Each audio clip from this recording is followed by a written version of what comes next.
Are you coming to the tree where they strung up a man? They say murder three. Strange things that happen here. How stranger would it be if we met at midnight in the hanging tree? Coffee. Without it, we would never have had the Industrial Revolution. We'd all be still living in Europe in mud huts. Here in Laredo, we have the Organic Man Coffee Trike. 4501 McPherson, the best coffee on the planet. If you can't get to Laredo, you can order from the Organic Man Coffee Trike .shop.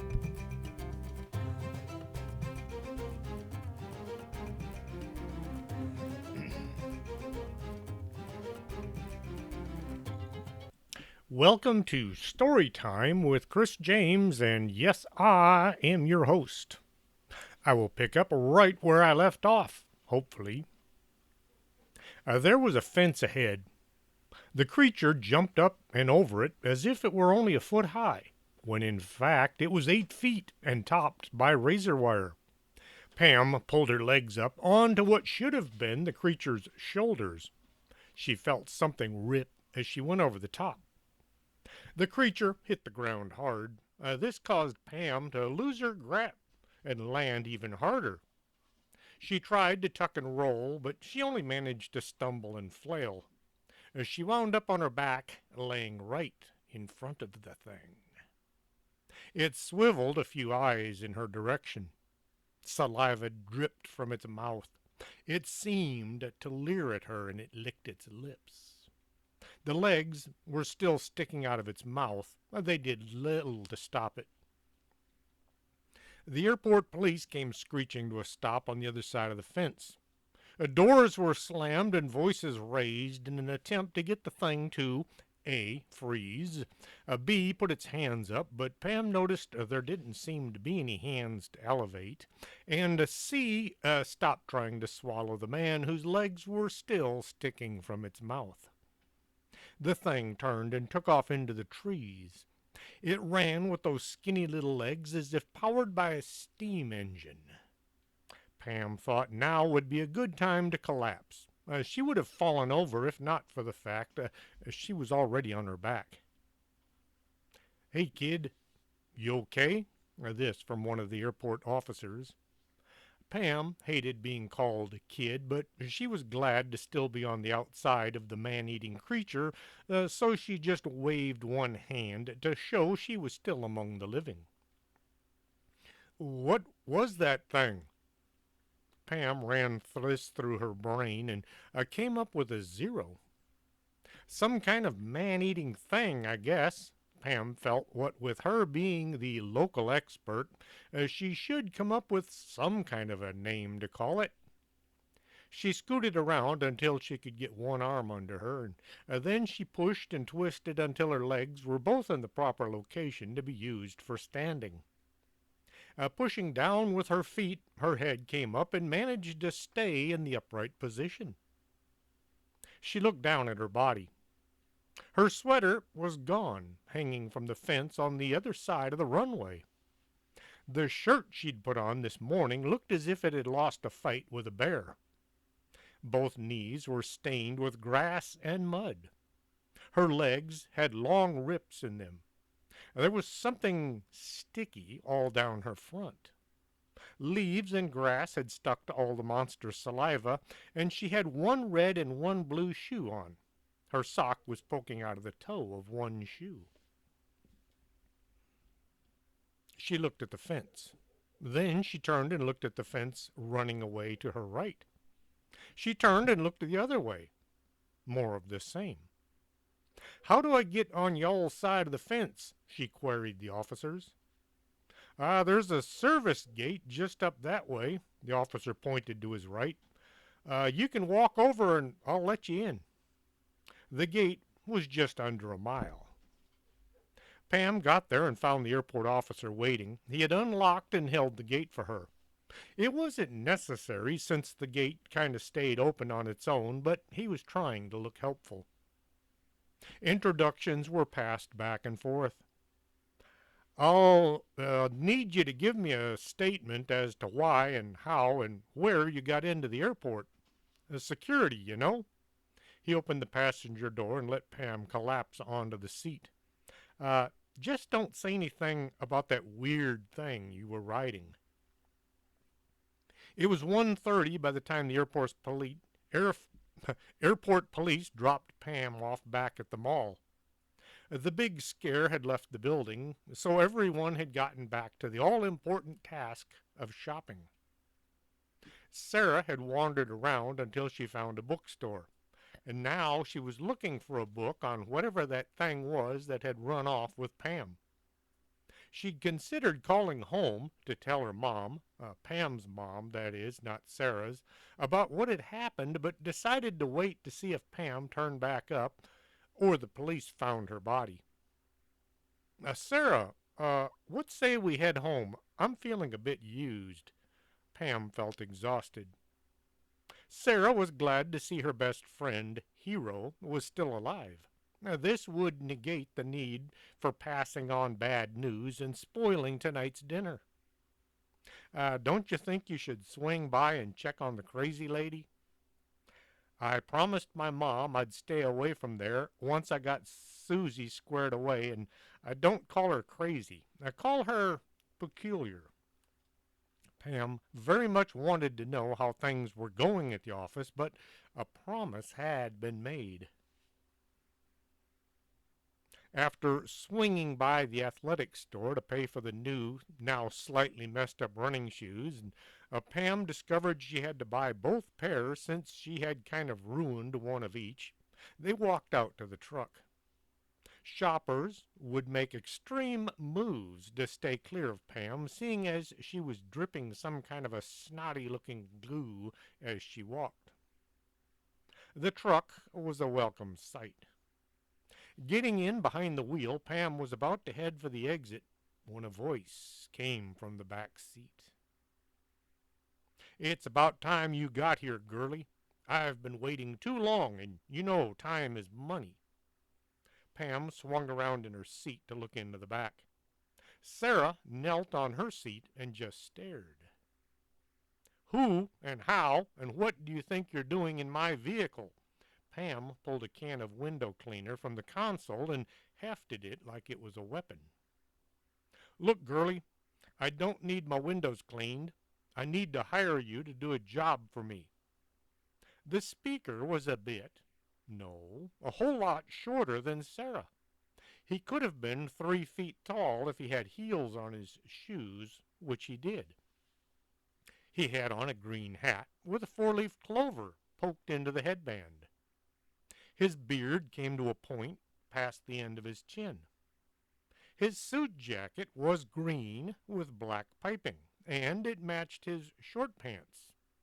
The only thing no green was his shoes. He's a leprechaun, Sara said in amazement. Pam was about to correct Sara when she realized the little man in her truck must be a leprechaun because, well, he was dressed for the job. I hate being called girly. She wanted to assert herself right from the beginning. Too bad, so sad, girly. He gave her a look that said, I don't care what you do or don't like. Out, Pam pointed one finger out the window to show the little man what she meant by the word out. Oh, come on, I didn't mean anything by it.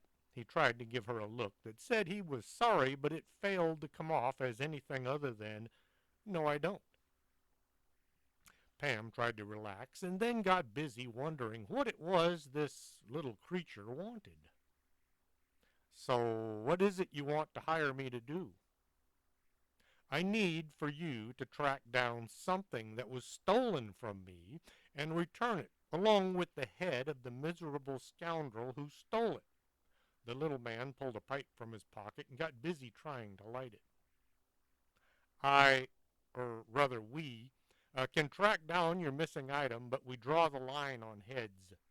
No body parts can be included in any of our business dealings. Pam was feeling a bit confident after having found the book so quickly. Okay, girlie, but I would like to at least know his tuchus was kicked when you find my property. He began digging around, trying to find a match. No tuchus kicking either.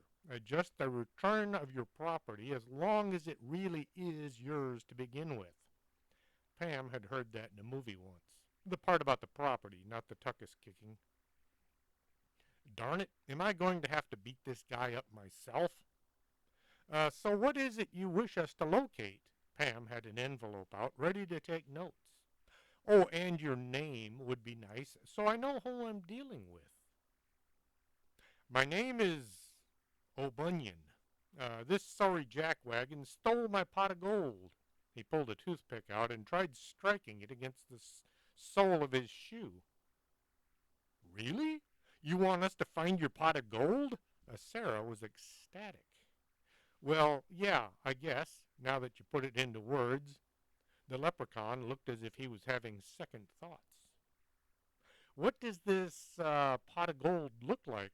Pam had written down, find gold, leprechaun. Well, it looks like a pot, and it's filled with gold. Don't you ever watch TV? How big is it? Pam was trying to sound professional. It's about yay big. He held his hands apart, indicating about a foot and a half. A black, rounded handle on top. Wow, this is so cool. We're actually being asked to find a pot of gold by a leprechaun. Sara was still staring at the little guy in the back seat. Who took your property and how can we find him? If I knew that, I'd go get my gold on my own, girlie. The leprechaun was rubbing the toothpick back and forth along the sole of his shoe. It was beginning to smoke. The shoe, not the toothpick. And how do we contact you once this pot is found? I don't have to. Once you find it, I'll know. The little man slid down onto the floor of the pickup, and it looked as if he crawled under the front seat. Hey, where do you think? Pam leaned as far into the back seat as she could. The leprechaun was gone. Where? How? What? Pam looked at Sara as if she might have an answer. The smell of burning leather hung in the air. That was weird. Weird? Everything around you is weird. I love it. Sara found hanging out with Pam was better than any movie she'd ever seen. So now what? How will you go about finding this missing pot of gold? Pam looked up at the horizon, hoping to see a rainbow somewhere.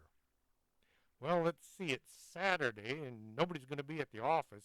Well, except Susie. She grabbed her phone. I will call... Who? Pam looked at her list of contacts, and finally she hit the call button. Sara just gave Pam a look. She was used to these one-sided conversations. The phone rang a few times before being answered.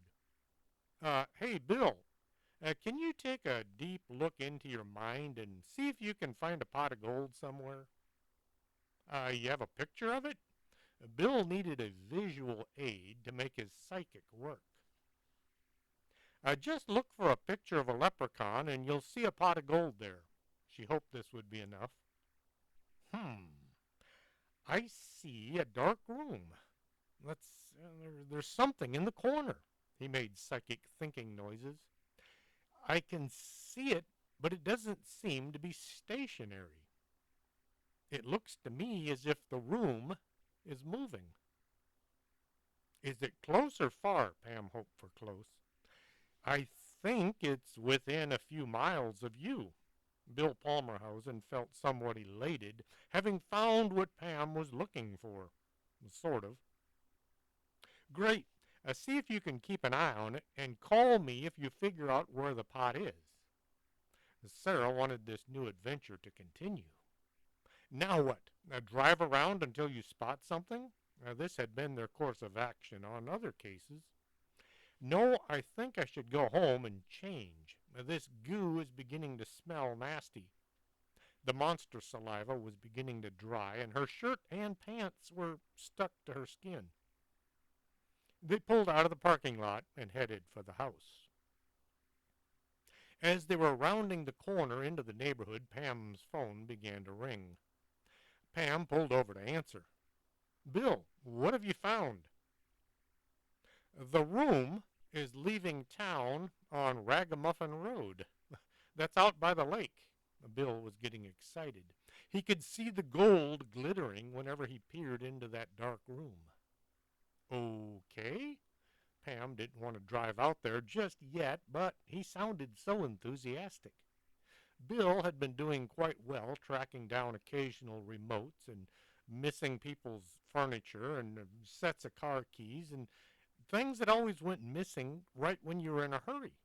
His batting average was quite low, as in zero, when it came to anything big, like when Pam was missing, or Dolores Delanoche, or Barbara. What's her name? Okay, we'll drive out and have a look. Let me know if you see anything else. She hit the end button and looked at Sara. You sure you want to go? Yes, this is way cool. Let's go. How often can you say you actually found a leprechaun's pot of gold? Sara was bouncing up and down in her seat. Pam pulled away from the curb and headed for the lake. Traffic was light on the drive out to the lake. The closer they got, the more Pam wished she knew which part of the lake she should try. Her phone began to ring. Pam handed her phone to Sara. This is Pam Bogus's assistant and personal secretary. How might she be of help? Sara had been practicing her answer. Uh, could you tell her the room is pulling into the state park? Bill didn't know Pam had a secretary, let alone a personal one. He says the thing is in the state park. Anything else of use? Pam turned onto the road heading to the park. There's a bunch of trees and a lot of water. Bill was doing his best to describe what he could barely make out in his mind. It would have helped if he'd turned his TV off and stopped watching, as somebody was trying to teach him how to make Halloween cupcakes. 10-4 out here. Sara hit the end button. She'd been watching a lot of detective movies lately. Pam stopped at the front office and rolled down her window. The park official opened his window and just stared at Pam. The leaves and grass had mostly fallen off, but she still looked like she'd spent the night fighting something. Howdy, sir. I need to ask, has anyone come into the park in the last 30 minutes who might be driving a house? Oh, this sounded so bad now that she said it out loud. The park official just stared at Pam, and then he smiled. Pam Bogus, you were here back in June. The haunted old building, remember? Oh, yes, the haunted outhouse, where Pam had gotten lost and nearly eaten by some unknown flying thing. Pam noted the outhouse was no longer near the office. The park official looked right and then left before leaning further out the window. So, you're here following someone? Is this something to do with weird and mysterious beings? Some kind of a cult, maybe? No, sir. I'm trying to find someone who might have come in here recently driving a house. No houses, but there are a bunch of RVs here, and you could call those mobile houses. And now that made sense. Pam should have figured that one out on her own, but what with all the really weird things that she'd seen and heard over the last 5 months, she automatically thought zebra when she heard hoofbeats. Where is the last one parked? The last RV is parked at site number 42. Now just follow the road around to the right until you see the lake. He held out a map of the park with all the RV sites listed. One he had circled with a pen. Pam passed her official state park passport over. Now, this had been given her after the bag had solved the mystery of the weird noises coming from the outhouse. Once all the paperwork was done, Pam stuck the receipt to her windshield with a piece of Scotch tape, then went looking for site number 42. The road wound around through the trees. Sara rolled her window down to get a better look at all the trees and things as they moved along the winding road. As soon as the lake came into view, Pam began looking for the little wooden marker that announced the site numbers. 40, 41, there it is, 42. The site was right on the water. It was a spectacular place. Trees all around, giving shade in the summertime and blocking the wind in the winter.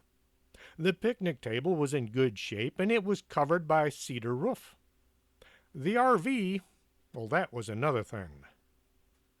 It was an old Class A RV from back when they built to look industrial. It probably looked good back in the 60s when it first rolled off the showroom floor. It had gone down a bit since then. The sides were dented and some of the aluminum was torn. The rubber around the windows had mostly dissolved and had been replaced with caulking, a caulking in many colors. And now some of the caulking was turning black from mold. There were black streaks everywhere. The rear bumper had been used to, well, bump things, lots of things. It was bent in on the right side and out and to the left on the left. Pam wondered where the campers stored their sewer hose now. The 6 tires were each a different type, and none of the tread or the sidewalls matched, and the rims were all different as well. All the windows were covered with aluminum foil from the inside. Wrinkled, old, nasty aluminum foil that looked like it had been used to cook at one time.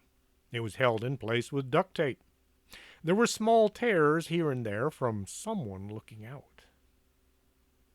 Pam drove by, looking for any signs of the campers attached to the RV. Well, it's already hooked up. They might be in there or out walking. She kept going, trying to not look suspicious. What do you think? Kick in the door and demand the gold be returned? Sara was brave as long as the threat was distant. You can't kick in the door. It swings outwards, and besides, we don't exactly have a warrant or anything. Mr. Armstrong was of the opinion you only needed a warrant if the folks involved were law-abiding citizens, and if they were law-abiding citizens, you didn't need to kick in anything. Everyone else was already guilty and therefore not covered by the law. Mr. Armstrong has a surprisingly good track record so far. Pam pulled in at an empty campsite, which they all were except the old beat-up Class A, and she looked around. No one was visible near the RV or anywhere along the road. If I asked you to wait here, would you? No way, I want to see this pot of gold. Sara wasn't thinking of all the scary things she'd seen while hanging out with Pam. She was focused on being able to say that she, well, they, had found a pot of gold belonging to a leprechaun. They stepped out of the pickup and tried to look like 2 young girls out looking at the lake. They walked over and stood facing the water while they both stole covert glances at the camper. Freeze right there, wenches, or I'll ventilate your spleen. The voice sounded mean and dangerous. Get those grabbers in the air and be quicks about it. Pam looked over at Sara, who was looking back with the what do we do now look. Grabbers? What are those? Pam wanted to look behind her, but the voice sounded well-armed and possibly quick on the trigger. Your paws, hands, those things on the ends of your arms. Oh! Pam and Sara raised their hands like good prisoners should. Now march, propel yourselves to the castle. Pam looked around for any stone structures. Not seeing any, she took a bit of a swag and walked to the RV. Sara just kind of fell in next to her. Stepping around to the far side of the RV, they came to the door that would allow access to the interior. The awning had been unfurled as if it might help shade the entryway. The huge hole in the center made this a non-starter. The door stood open, as inviting as a shark's dentistry. Inside with the both of yous.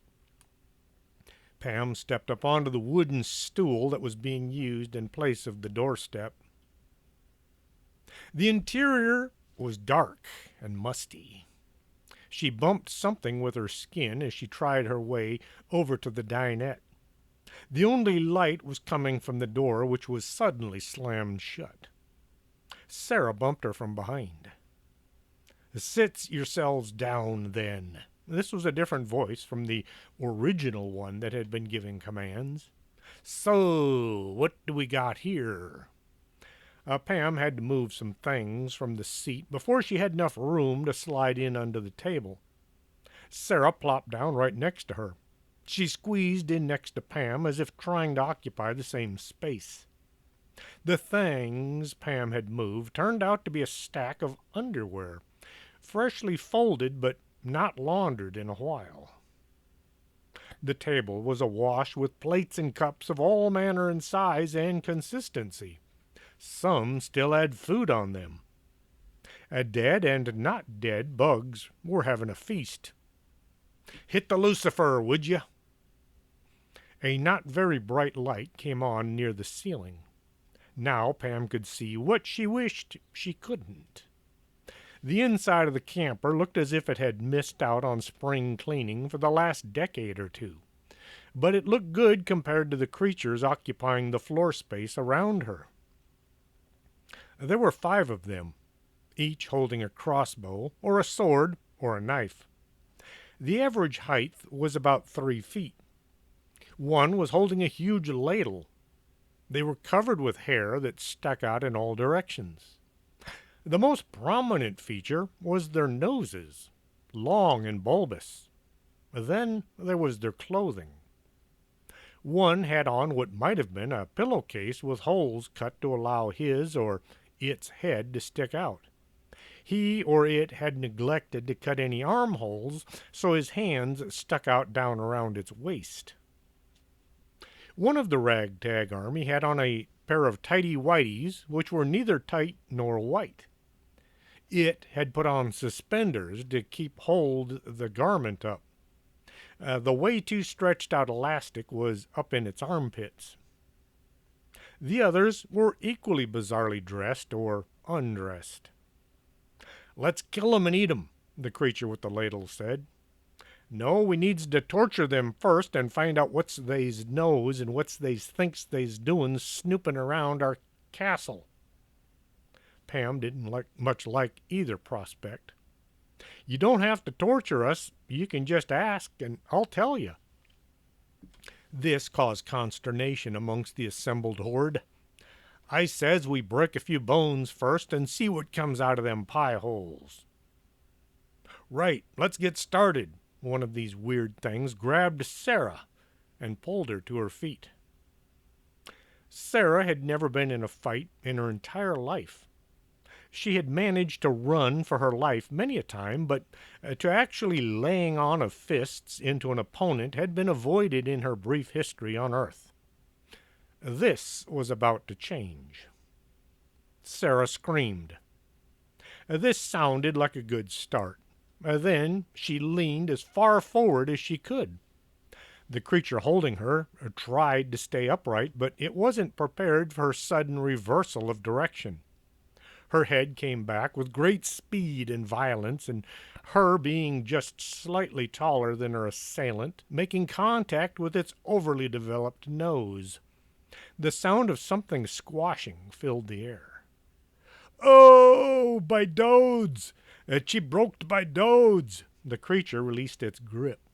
The blood that missed Sara wound up hitting Pam all down her shirt. And now Sara had room to come unglued. Pam tried to leap to her feet, but was hindered by the table covered with partially consumed food. The table tipped down and deposited its load in her lap. Sara was spinning in a circle, kicking anything that came into reach. One of the creatures made the mistake of trying to grab her, and it went flying backwards and impacted the windshield. A cushion got too close, and Sara tore it to fluffy pieces. Pam managed to kick the table out of her way just as the crossbow bolt flew past her head and took out the window behind her. Then things got really interesting. With sunlight filling the cabin, the fight went into overdrive. The ladle welding thing managed to get up onto the couch and smack Pam in the side of her face with the soup encrusted weapon. Pam went sideways and fell out the window. The ground was nice enough to come flying up and stop her downwards flight. Stars were flying around in front of her eyes as Pam tried to pull herself to her feet. For a few seconds there were two RVs in front of her. Bonkers. No good. Ouchie.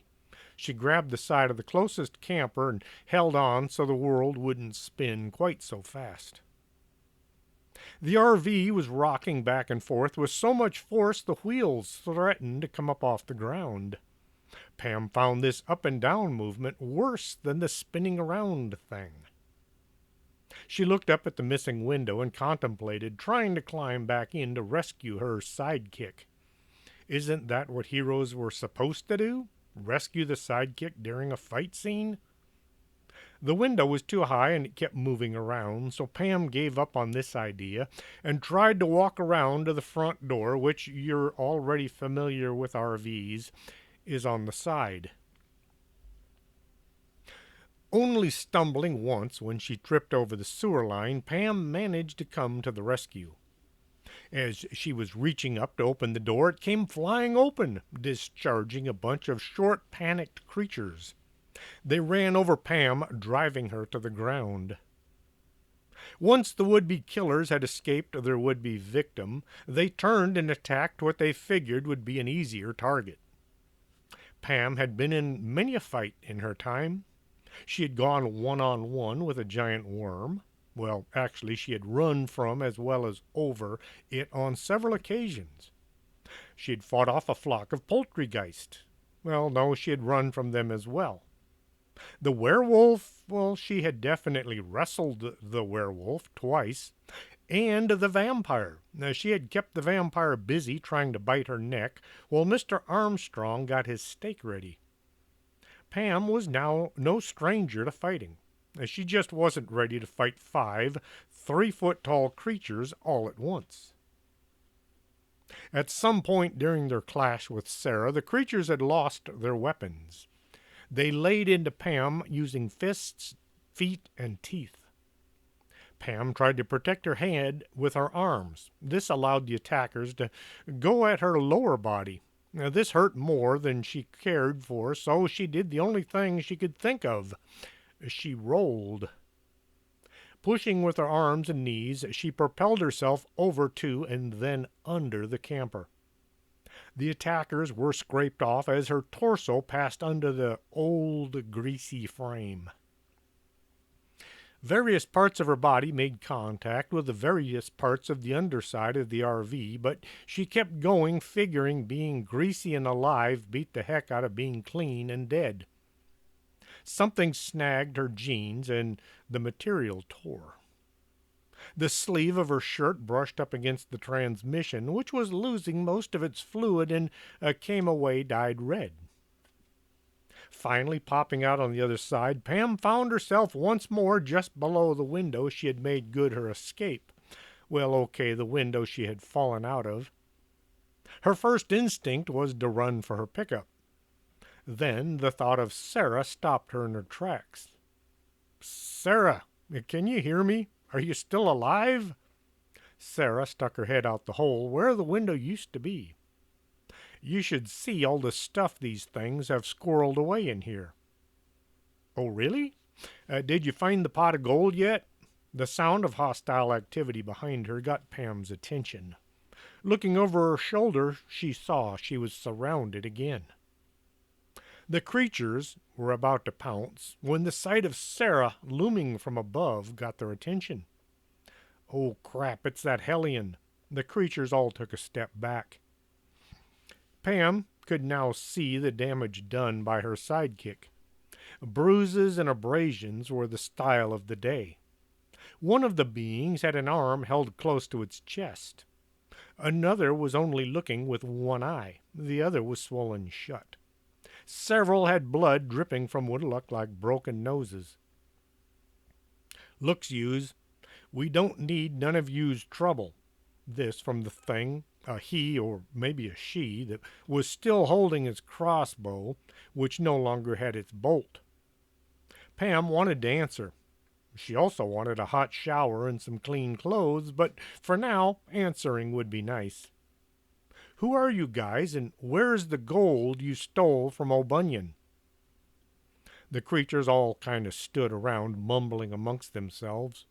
The one in charge, or at least the he, or maybe the she, seemed to be in charge, tried to stand tall, all of 3 feet.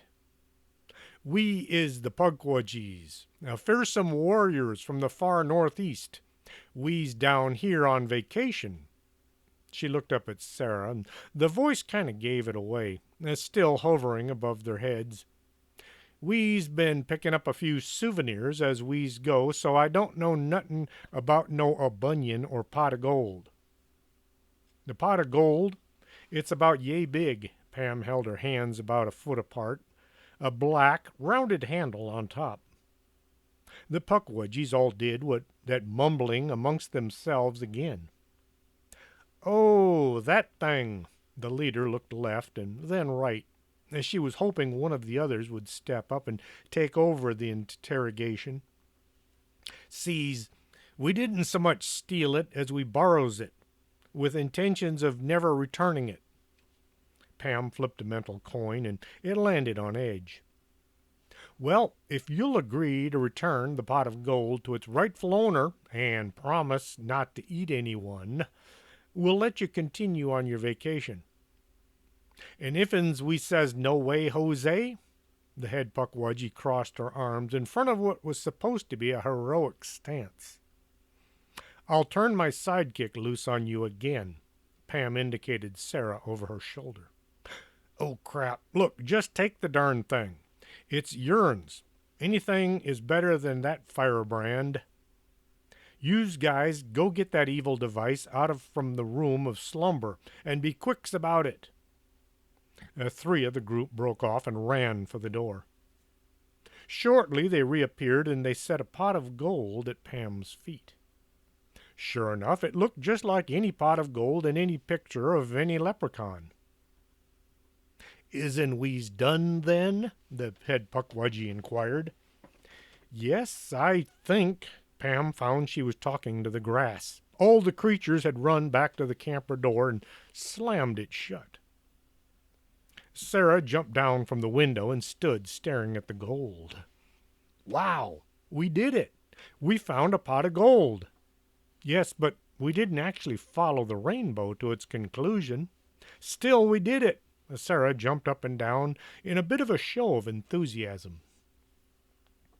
The RV was quiet. The Pukwudgies were pretending nobody was home. Pam looked at the pot of gold and then at Sara. "I guess we should get this loaded into the pickup." Pam reached down and grasped the handle. She then tried to lift the pot. She heaved and yanked. She gave it a good gut-wrenching heave-ho. "I'll bring the truck over so we don't have to carry this thing so far." Pam backed the pickup as close to the pot as she could.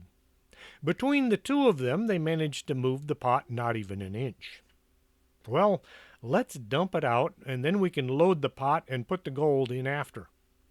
Pam and Sara tried pushing the pot over. It was not having any of that either. The 2 began pulling handfuls of gold coins from the pot, setting them on the ground. As they worked, 2 Pukwudgies came sneaking out from the camper. They grabbed the window, well, what was left of it, took off running back for the interior. Pam watched as the window was placed back in the hole it had come from. Massive amounts of duct tape were used to hold it together and in place. Once the pot was empty, it took both of them to hoist it into the back of the pickup. They then got busy picking up all the gold coins and dropping them back into the pot. The RV sat there as if waiting for them to vanish. Well, that's the last of it. Pam looked around to be sure. Shall we get going before the Puckwudgies decide they want that pot back after all? They got into the cab and took off, driving back towards the entrance to the park. Pam waved to the park official as she drove by the office, and then she pulled out onto the county road. Sara broke the silence. Now what? We drive around until O'Bunion shows up. You found it. You found my gold, girlie. Mr. O'Bunion was sitting in the back seat. Yes, we did. Pam pulled over so Mr. O'Bunion could get back and admire his treasure. So, girlie, what do I owe you? O'Bunion gave Pam an inquisitive look. Sara jumped in. The usual finder's fee is 10%. O'Bunion looked as if he was about to pass out. How about a nice shiny penny? He pulled a coin from his pocket. How about we just keep the pot of gold and you go jump in the lake? As Sara had already kicked enough butt today to feel like Chuck Norris. Pam just stood back and let the tween flex her muscles, figuratively. Just now, look, it's just, you don't suppose, how about... O'Bunion reached into the pot and lifted out one coin. He looked as if it was gazing into his one true love's eyes. Holding the coin, he weighed it in his hand. Then he tried to bend it in half. When this didn't work, he tried to bite the coin in half, and this only made his jaw hurt. O'Bunion looked at the coin and then at Sara.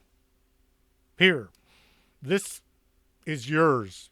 His voice went up at the last word. His lips trembled. Sara gave him a look that she'd been practicing late at night in the mirror of the bathroom. O'Bunion pulled a few more coins out and shoved them into her hand. He handed over some more coins until Sara's hands were full. There, square? Are we good? He sounded desperate. Sara had no idea what the coins might be worth, but she knew they were valuable to O'Bunion and therefore valuable to her. She looked at Pam. Pam just shrugged her shoulders. The payment belonged to her uncle, after all, and so she'd have to deposit it in his bank account Monday. Okay, this'll do. It's not 10%, but I guess it's good enough. O'Bunion jumped up into the air and clicked his heels together. He grabbed the pot from the rear of the pickup as if it weighed little at all. He then walked under the tailgate and vanished under the differential. Now this is a weekend to remember.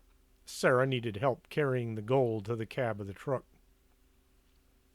They arrived back home just in time for dinner.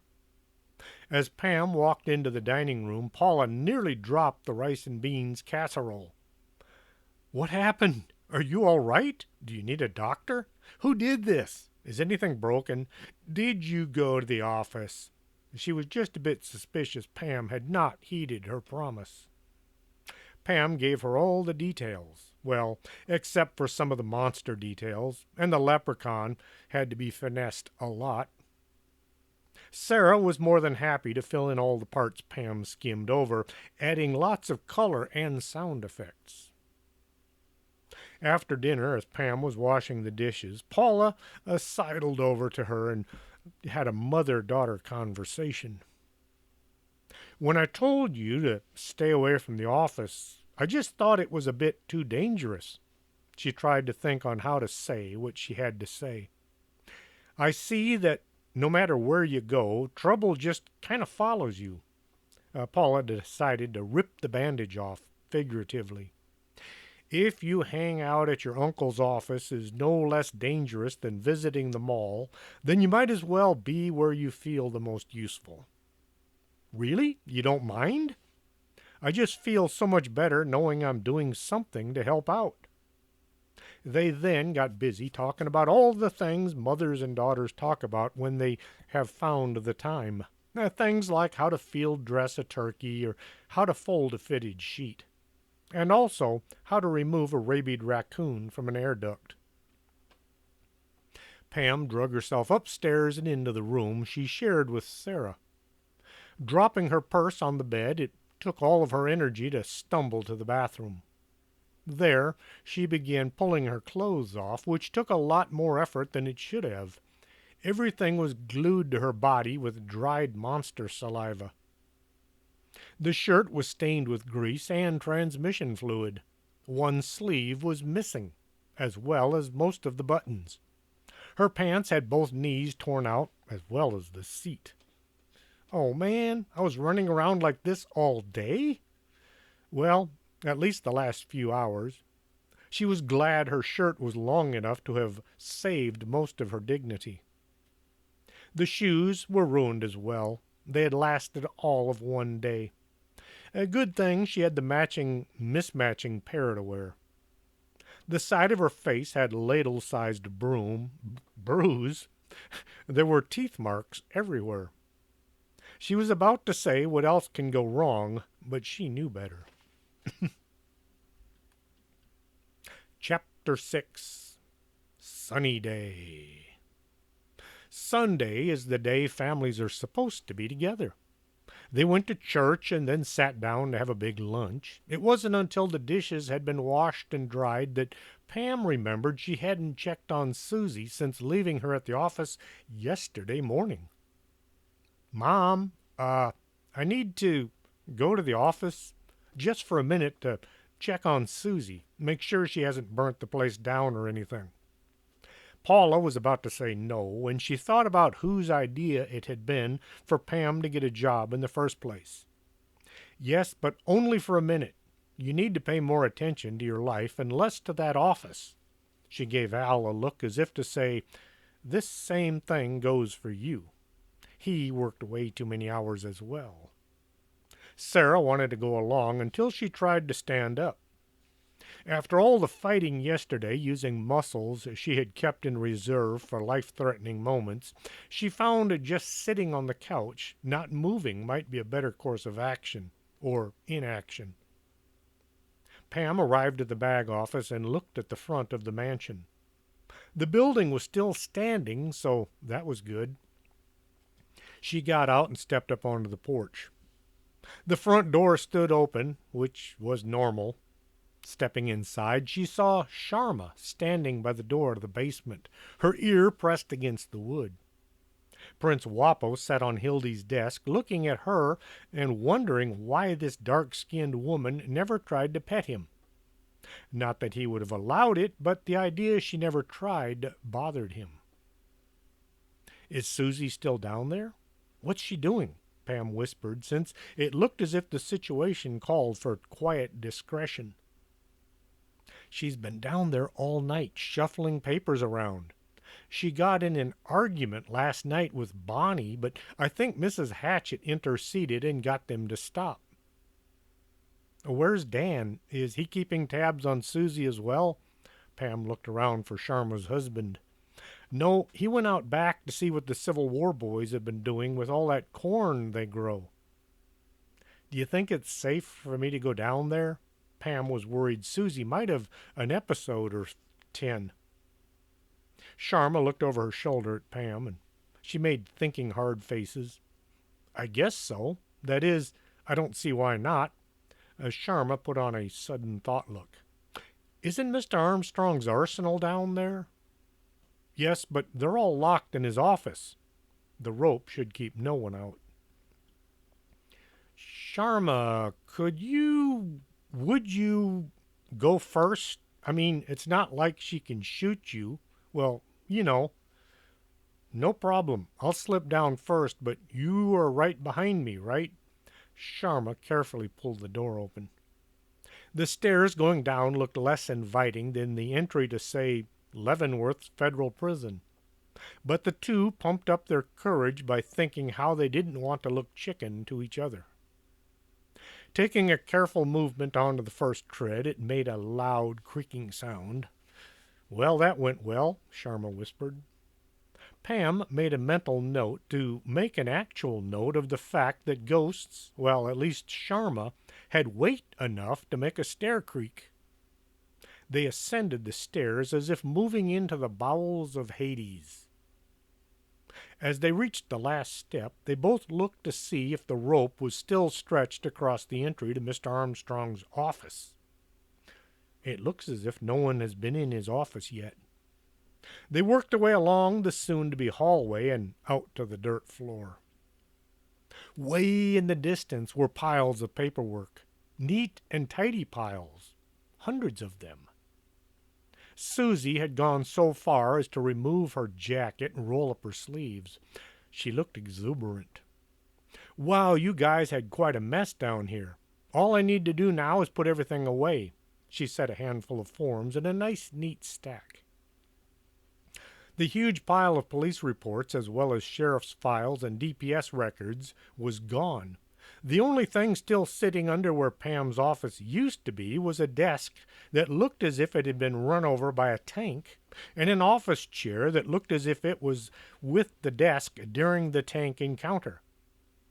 The boards that used to make up the floor were all neatly stacked on the far side of the desk. I took the liberty to sort everything by subject matter as well as date and officer responsible. She indicated the rows and piles of rows of files. These over here, she pointed to a small stack by themselves, are the reports I think might be more in line with your operation here. In other words, weird things. Susie, being, well, crazy, was able to see the ghosts around her. Now, it's not that you need to be crazy to see ghosts. It's just that crazy people don't have to convince themselves they're not seeing ghosts when in fact they are. Can I get you anything? Did you have dinner or breakfast? Oh, I'm good. My mother brought me some food last night. This got Pam to wondering how Mrs. Hatchet could deliver food if she was actually sharing the same body as Susie. Sharma was walking back and forth, looking at all these neatly stacked files. She had a thing for neat and tidy. You do the work of several people. Pam gave her a, "What, are you crazy?" look. Gee, thanks. I always say if you do the work of several people, someday you'll get paid like several people. Susie dusted her hands. Now then, where do all these files need to be stored? Pam was hoping to deliver them back to the police department, sheriff's office, and Department of Public Safety, but didn't think having Susie anywhere near these places was a good idea. You could say they had a history. I'll call and get somebody to come by and pick them all up. Well, at least let me take them upstairs and set them by the front door, as Susie was looking for more things to do. Yes, no, wait. See, the files weigh so much that's what caused my floor to collapse in the first place. Susie looked at all the files stacked in the dirt. Well, then at least a thing I can do is set them over by the stairs. She grabbed a stack and hustled it over to the stairs. Pam and Sharma both got to feeling guilty about watching as Susie walked back and forth.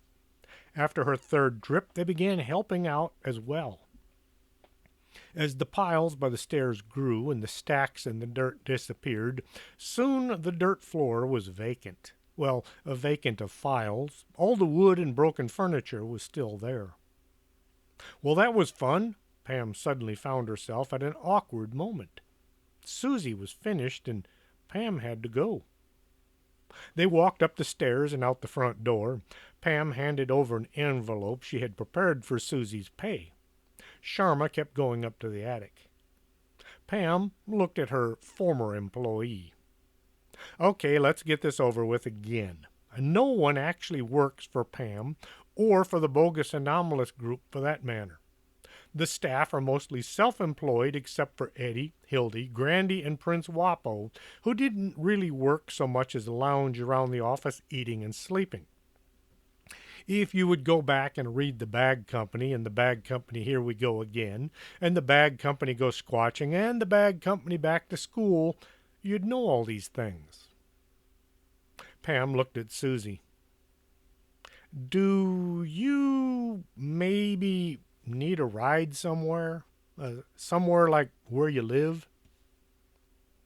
Just to put a point to the question, a cold wind blew in from the open front door. If it wouldn't be too much bother, I live over on Gotterdamerung. Pam nearly choked on her words. Oh, Gotterdamerung. Yeah, I know where that is. Gotterdamerung was in what is better known as the wrong side of town. Even the police avoided patrolling the area. It ran out past the sewage treatment plant as well as the mental hospital. Pam hoped this wasn't her destination. As they walked out to Pam's pickup, Susie asked, "What happened to your nice little car? It was so cute." No one had ever referred to Pam's old car as being cute. It was a 1980 Chevy Malibu with mismatched fenders and orange shag carpet everywhere. It was currently becoming parts for a mechanic at Pam's aunt's house out in the woods of northeast Texas. Oh, come on, I can't keep going back and rewriting all this stuff. Just go back and read The Bag Goes Squatching. Pam got in and fired up her new used pickup. She checked her seat belt a few times before putting the truck in gear and pulling out of the dirt lot. Madame Dingus had said that Pam might just die at the end of a journey, and here she was, beginning a journey to the wrong side of town, with a potentially insane killer riding along for good measures. Smoke hung heavy in the air as Pam negotiated around the pile of burning trash in the street. A dead body was laying on the sidewalk, but it got up and staggered away. Pam wondered if it was a body, a vision, or a ghost that she had seen. The convenience store was now just burned out shell. Nothing was left but the walls and parts of the roof. Even the phone booth had been carted off by looters. Pam looked at the bar where she had had her close encounter with the drunks and the nasties and the nasty drunks. She hoped to never see it again, but here she was. Susie had been singing along with the radio, only the song she was singing wasn't what was on the radio. It must have been playing inside her head. Turn left right there, Susie said.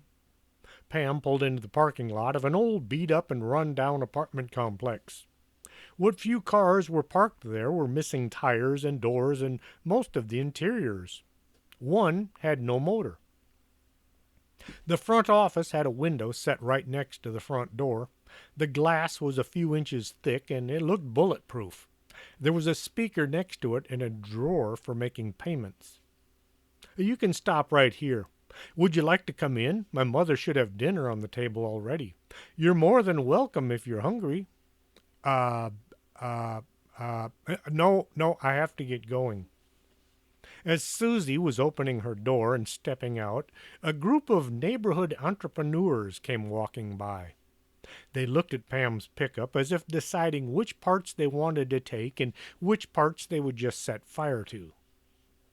As Susie turned to get out, they caught sight of her. The gang made an abrupt about face and quickly ran for the corner and out of sight.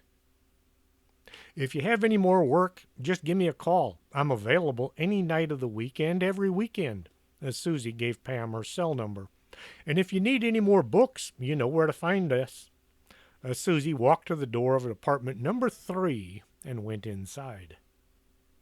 Pam got out of there as fast as she could without violating any laws.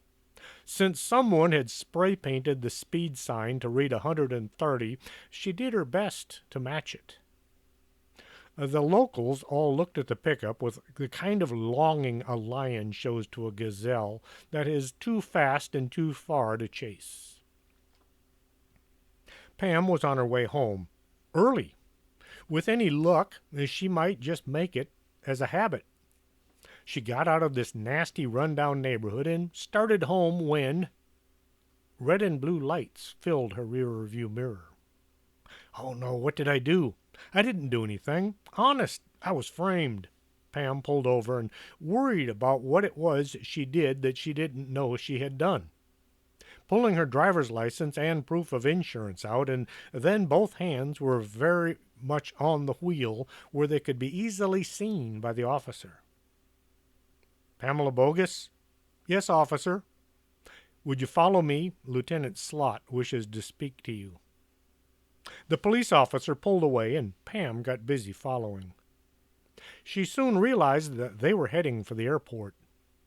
Maybe it has something to do with that thing from yesterday. Pam followed the patrol past the airport and into the warehouse district. Cargo planes dropped off their shipments and trucks picked them up around here. The patrol car pulled into a driveway and stopped. Pam could see Lieutenant Slot standing in the doorway to a warehouse with his hands in his pockets as if contemplating something only he could see. Uh, you wanted to see me, sir? No, but yes. The lieutenant scowled at the walls, and then he turned to her. That thing you encountered yesterday at the mall, the one that ate that guy? Well, it spit him out back in this warehouse. He looked at Pam. I need for you to use whatever it is you used to figure this out and close this case quick. Pam looked around but saw no chalk marks showing where the body was found. Instead, there was a dark stain that kind of resembled a body. Was this where the body... Oh, he wasn't dead. He's recovering at St. Vitus right now. Oh, who was he or who is he? Slam Chunks, Martin S. Works at Hal's Used Cars. Thinks of himself as a ladies' man. Pam looked at the stain. She then looked at the walls. Nothing was jumping out telling her what was going on. It sounds kind of like what happened to Mr. Gorgonzola and Madame Dingus. The lieutenant gave her a blank look. Miss Dingwhopper? Oh, yeah, your mom. The same M.O. Eats them and then pukes them back out. He looked over at Pam. Whatever this thing is, it's causing a lot of noise from the commissioner's office. Noise from the commissioner's office makes my boss mad, so the sooner you can find this thing and drive a stake through its heart or sprinkle some salt on it, the better. The lieutenant pulled a bundle of papers from his back pocket. This is everything we got. He handed the papers to Pam. Clean this mess up as soon as you can. He caught the look on Pam's face. Not this, the monster. Catch it and kill it so we can get back to our normal robberies and murders. He sauntered out the door and was gone. Pam had a look at the papers he'd given her. There was a Slam Chunk's name and address, as well as something about him Pam wished she didn't know. The guy sounded like a real creep. She also found a report on Gorgonzola and Angela Dingwhopper. And with that, I am going to break off. Stay tuned, and hopefully the next portion of this breathtaking story will be out soon. Until next week, this is Chris James for Storytime. And I can't find the button to play the music. Are you coming to the tree where they strung up a man? They say murdered three. Strange things that happen here, no stranger would it be if we met at midnight in the hanging tree.